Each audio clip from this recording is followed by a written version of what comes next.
Have you ever wondered if the dreams you're chasing are actually yours? You know, those big goals that you've set for yourself, doubling your business, winning awards, reaching that next level of success. What if I told you that many successful entrepreneurs are living someone else's dream without even realizing it? You see, whenever I work with high achieving entrepreneurs, I always ask them about their dreams and their vision. And almost always they start telling me about goals, the tangible things they want to accomplish, the money, the cars, the houses, the companies. But here's the thing that might surprise you. Those goals are very different from what I identify as a vision or a dream source. Let me share something with you that's very, very powerful. According to research from Psychology Today, many successful individuals feel unfulfilled despite achieving their goals because they're pursuing what I call default dreams, aspirations inherited from their parents or society or peer pressure, rather than something that they actually created and consciously chose for themselves. I've spent more than 30 years helping entrepreneurs break free from these inherited dreams, these default dreams. And I have discovered something fascinating about how to tell the difference between those default dreams and the ones that you've actually designed. So in this video, I am going to show you exactly how to audit your dreams and goals and make sure you're on your path, not someone else's default setting. But before we dive in, I want you to know that this isn't just theory. I have guided hundreds of successful but unfulfilled entrepreneurs through this exact process, helping them reconnect with their authentic vision and create fulfilling success. And today I'm going to share that exact framework that I use with my private clients to help you distinguish between your inherited dreams and the ones you truly are creating. So let's start by understanding the critical difference between goals and dreams. And this distinction is absolutely vital because this is where most people get stuck and tripped up. Okay? So think about it like this. Goals are like the destinations on a map. They are tangible, measurable things that you want to achieve. Maybe it's double your revenue. Maybe it's win that award, buy that house, have that family. And don't get me wrong, goals are great. I work with goals all the time with my clients. But here's what most people miss, and it's actually the most critical part of it, is goals are just the what. Dreams and vision, that's the why. That's the purpose behind why you have the goals that you have. They're the context inside of which those goals exist. And the context is decisive. The context is what gives you your experience of life, not the content.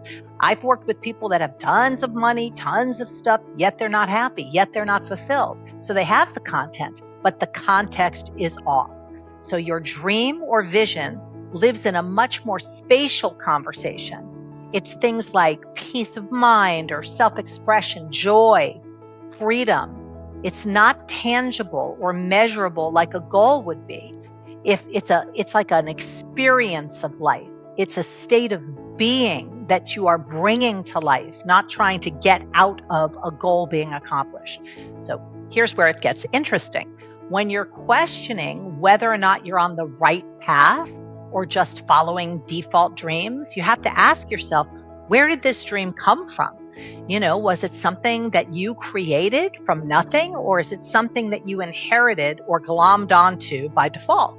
So I'm going to break down what I mean by default dreams. These are aspirations or goals that come from maybe your parents telling you what you should want, and not like maliciously. It's kind of like, oh, you're so good at science, you should be a doctor. Or maybe society's definition of success, like, oh, it's good to, be an entrepreneur, or it's good to make X amount of money, or be in the 1%, or whatever, or it's bad to be in the 1%, whatever the default dreams are. Or maybe it comes from seeing someone else's success and thinking that you should want that too, or, why can't you have that?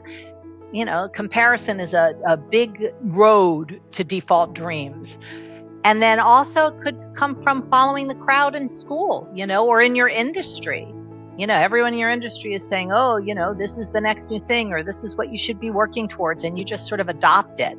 Adopting what others think you should do is a big source of default dreams. Now, here's why this matters so much. All the work that I do with people is about designing life from your vision versus going through life from your default goals and dreams. It's about breaking free from what you or other people think you should do, all the shoulds and shouldn'ts, and all the good, bad, right, wrong that comes with that. But here's something crucial that might surprise you. There is no such thing as the right path. Now that seems like blasphemy. What do you mean? Of course there's the right path. No, there isn't. Shakespeare said, I believe, there's nothing good or bad, but thinking makes it so. And the same applies to right and wrong. There is no right path. There is no wrong path. There's just whatever path you're on. And this is where most people get stuck. They become paralyzed trying to figure out, am I making the right decision? Is this the right pathway? But here's the truth. You are essentially boxing with a ghost when you're trying to figure out if you're doing the right or wrong thing. There's no such thing as the right path. There's just whatever path you're on. And if you think about it, wherever you are, that's where you are. And you're not where you're not. So how could it be right or wrong? You are where you are and you are not where you're not. So the real question is not whether it's the right or wrong path. It's whether you're on your path or a default path. So I'll share a story that illustrates this perfectly.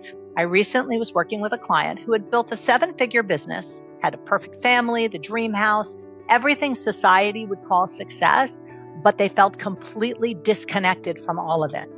When we dug a little bit deeper, we discovered that the entire definition of success had been inherited from her high-achieving family. She had never actually stopped to ask herself, what do I want?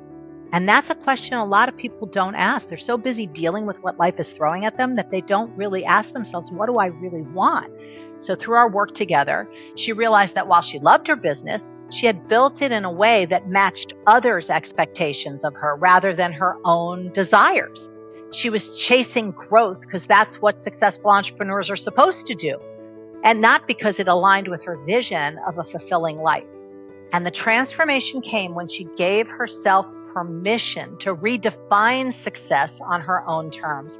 She really wanted a more creative expression and deeper client relationships. She didn't want to expand broadly. She wanted to go deeper in a more narrow way.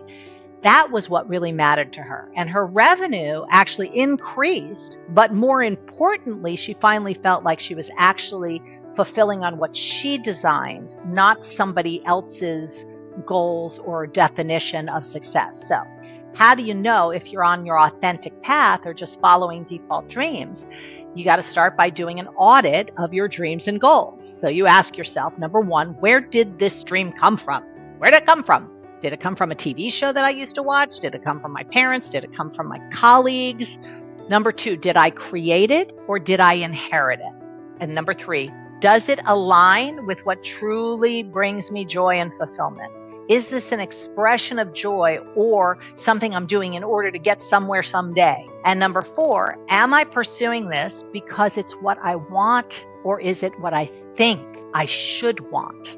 Remember, there is no right or wrong path. There is just your path. The key is to choose and design consciously and create intentionally rather than living by default.